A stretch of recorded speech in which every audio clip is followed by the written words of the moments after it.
রাসূলুল্লাহ সাল্লাল্লাহু আলাইহি ওয়াসাল্লামের জামানাতেও বৃষ্টির অভাবে সালাতুল ইস্তিসকার নামাজের মাধ্যমে পানি চেয়ে আল্লাহ পাক বৃষ্টি দিয়েছেন, মৃত জমিনকে জীবিত করেছেন। আমরা কোরআন থেকে হাদিস থেকে জানি। এবার আপনাদেরকে বলছি যে হাসান বসরি রহমতুল্লাহ আলাইহি তিনি একজন বুজুর্গ, পরেজগার, দিনদার আল্লাহর ওলি ছিলেন। এই ব্যক্তির সময়কালে বৃষ্টির অভাবে মাটি ফেটে চৌচির হয়ে গেল। গাছ লাগানো আছে, গাছে কোনো ফল নেই। এরপর বিবাহ করেছে, 1 বছর হয়ে গেল, কেউ যেন সন্তানের বাবা মা হতে পারলো না। এইরকম পজিশন পৌঁছে গেল। 3টে গ্রুপের লোক হাসান বসরির কাছে আসলেন। আসার পরে এক গ্রুপ বলছেন, হে হাসান বসরি, আপনি নামাজ পড়েন, রোজা রাখেন, আল্লাহর সঙ্গে আপনার চরম পরম সম্পর্ক রয়েছে। আপনি একটু আমাদের জন্য আল্লাহর কাছে দোয়া করুন, যাতে করে আল্লাহ পাক বৃষ্টি দিয়ে এই মৃত্যু জমিনকে জীবিত করেন, আর আল্লাহ পাক আমাদের গাছ থেকে ফলমূলের ব্যবস্থা করে দেন।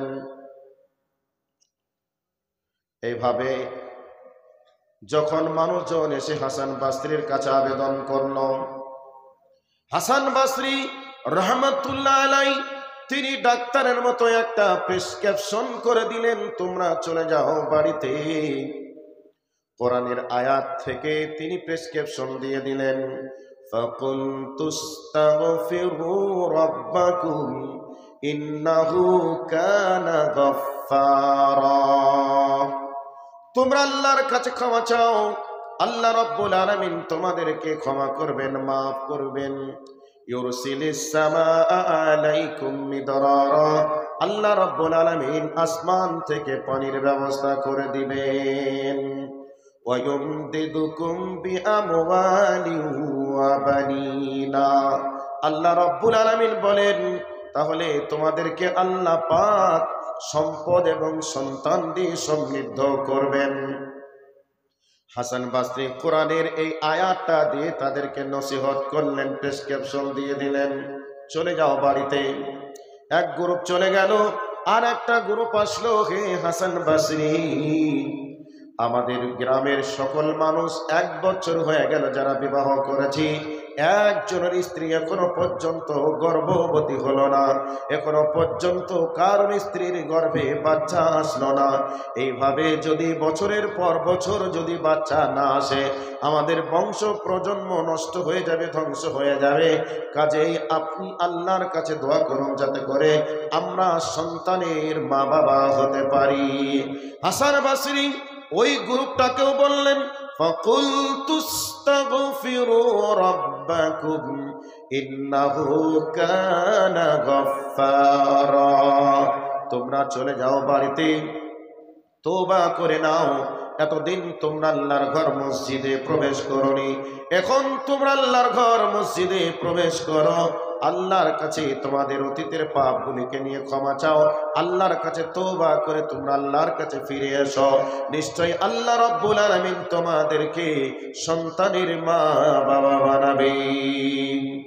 আর একটা গ্রুপ আসলো, হে হাসান বসরি, আপনি আল্লাহর কাছে বৃষ্টির জন্য দোয়া করুন, যাতে করে আমাদের এই মৃত্যু জমিনকে জীবিত করে আমরা যাতে করে জমিন থেকে চাষাবাদ করে আমরা জীবিকা নির্বাহ করতে পারি। একটু আল্লাহর কাছে দোয়া করুন। হাসান বসরি তাদেরকেও বললেন, তোমরা আল্লাহর কাছে তওবা করো, অতীতের পাপগুলিকে নিয়ে তোমরা ক্ষমা চাও, এবং তোমরা আল্লাহর ঘর মসজিদে প্রবেশ করো। 3টে গ্রুপকে একই কথা বলে 3টা গ্রুপকে পাঠিয়ে দিলেন। 3টা গ্রুপের লোক কিছুদিন পরে আবার চলে আসলো, হাসান বসরিকে বললেন, হে হাসান বসরি, বৃষ্টির অভাবে আমাদের জমিনটা মৃত হয়ে গিয়েছিল, মরে গিয়েছিল, কিন্তু এখন বৃষ্টি আল্লাহ রাব্বুল আলামিন দান করে মৃত জমিনকে জীবিত করেছেন, আর আমাদের জমিনটা আবার চাষ আবাদ যোগ্য হয়ে গেছে। অতএব আল্লাহর কাছে আমরা ফিরে এসে আমরা নগদ টাটকা রেজাল্ট পেয়ে গেছি। আপনি যা বলেছেন ওই মতো আমরা করেছি, বিনিময়ে আল্লাহ আমাদের মৃত্যু জমিনকে আবার জীবিত করে দিয়েছে। আর একটা গ্রুপ আসলেন, গ্রুপের লোকগুলি বলল, হে হাসান বসরি, আপনি যেমন বলেছিলেন আপনার কথা মতো আমরা সেভাবে চলেছি। আমাদের গাছ দাঁড়িয়েছিল, গাছে কোনো ফল ছিল না, ফসল ফুল ছিল না, এখন আমাদের গাছে ফুল ধরেছে, ফল ধরেছে। অতএব আপনার কথা মতো আমরা নগদ রেজাল্ট পেয়েছি। আর একটা গ্রুপ চলে আসলো, হে হাসান বসরি, আপনার কথা মতো চলার কারণে আমাদের স্ত্রীরা এখন অনেকজন গর্ভবতী হয়ে গেছে, অতএব নিশ্চয়ই আমরা সন্তানের মা বাবা হতে পারবো। বোঝা গেল আল্লাহ রাব্বুল আলামিনের ওহির বিধানের কাছে মাথা নত করা বাদ দিয়ে যারা দুনিয়ায় পাপের সঙ্গে যারা আপোষ করে চলবে তাদেরকে আল্লাহ পাক বিভিন্ন দিক থেকে বিভিন্নভাবে আযাব তিনি দিয়ে থাকেন।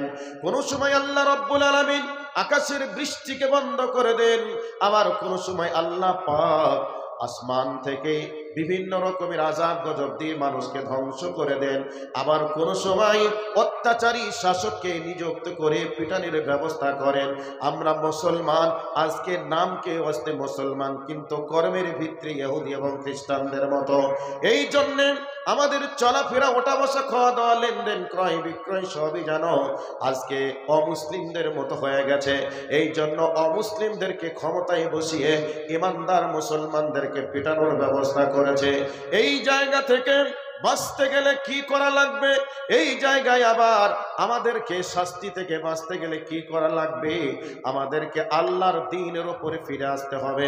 আল্লাহর দ্বীনে যদি আমরা ফিরে আসি, নিশ্চয়ই আল্লাহ রাব্বুল আলামিন অশান্তির এই পৃথিবীটাকে শান্তির বাতাবরণ সৃষ্টি করে দিবেন। যেই জালেমরা আমাদের উপরে অত্যাচার করছে, ওই জালেমগুলিকে আল্লাহ পাক আমাদের শাসনের জন্য বসিয়ে রেখেছেন। তারা আমাদেরকে দেখলে যেন চোখ গরম করে তাকায়, কিন্তু আমরা যখন আরশে আজিমওয়ালাকে আমরা যখন সন্তুষ্ট করে দিব, তখন তাদের মাথা থেকে আল্লাহ রাব্বুল আলামিন কুচিন্তাটাকে সরিয়ে দিবেন এবং এই পৃথিবীটা আবার শান্তির পৃথিবী হবে যখনই আমরা আল্লাহর দিকে ফিরে আসব।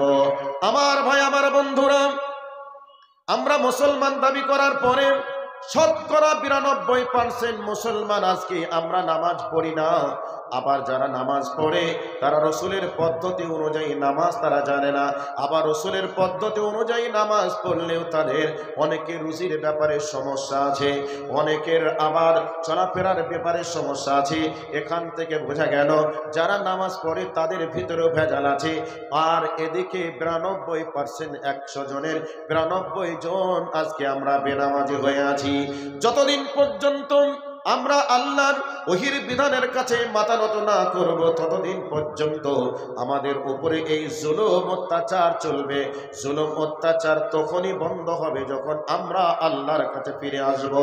এই জন্যে আপনাদের কাছে আমি যে বিষয়টি নিয়ে উপস্থিত হয়েছি, ওই বিষয়টার দিকে একটু কান লাগান।